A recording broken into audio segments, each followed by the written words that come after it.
C'est demain, notez-le bien, à 18h05.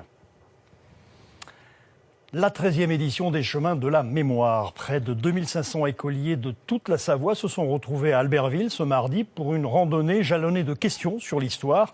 Un devoir de mémoire en plein air qui leur a permis de rencontrer des acteurs de la résistance savoyarde et des anciens déportés. Grégory Lespinasse, Dominique Bourget pour les images.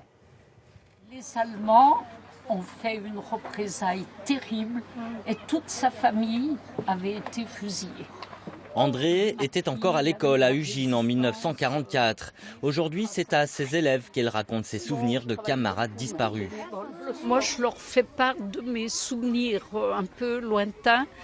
Comment j'ai vécu la fin de la guerre lorsque j'avais à peu près leur âge, c'est-à-dire 7 ans.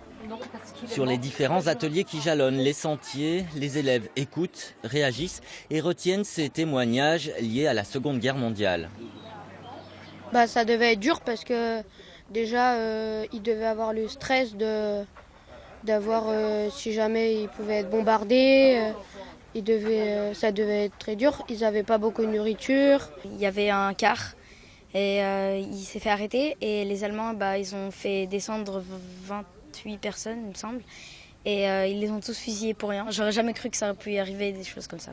C'est important d'avoir des vrais témoignages, même si effectivement les témoins vieillissent et qu'effectivement à long terme ils sont amenés aussi à disparaître. Mais après, le devoir de mémoire, il se fait aussi à travers eux, ce qu'ils auront entendu aussi aujourd'hui, qu'ils vont retransmettre aux enfants de l'école aussi qui ne sont pas venus aujourd'hui.